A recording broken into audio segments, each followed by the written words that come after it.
Compound interest is your best friend. Gusto mong kumikita ang pera kahit tulog ka? Then meet your best friend, compound interest.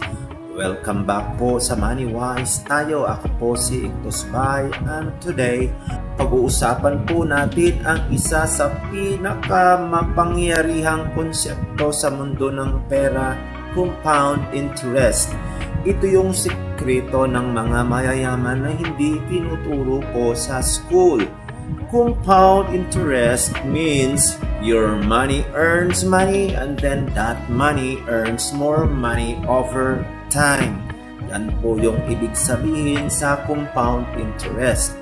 Simple example po, if you invest 10,000 pesos at 10% per annum, after a year, may 11,000 ka. Pero sa second year, kikita ka na hindi lang sa 10,000 pesos mo, kundi pati sa 11,000 na kinita mo last year.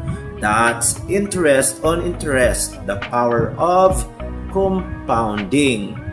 Habang mas maaga kang nagsimula, mas matindi ang epekto. Kaya kahit maliit lang ang puhunan, time ang tunay po nating advantage. Kaya simulan po natin ngayon. Kung bata ka pa, mas maganda simulan mo na ngayon. Friends, may dalawang tao. Si Ana nag-invest po ng 1,000 monthly at age of 25. Si Ben naman nagsimula sa age 35. 10 years late. Kahit mas maliit si Ana, after 25 years, mas malaki pa rin pera niya. Bakit? Dahil time made her money grow exponentially. Practical tips po. Number 1, start early kahit maliit. The earlier you begin, the less you need to invest later. Number 2 po, reinvest your earnings. Don't withdraw too soon. Let it grow. Number 3, be patient.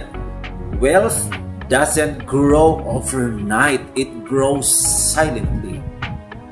Sabi nga po sa isang known na investor, I remember Charlie Munger once said, big money is not in the buying and selling but in the waiting. Hindi mo kailangan maging trader para guminhawa.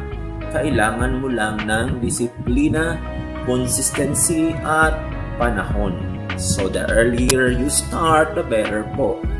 Compound interest works quietly but powerfully.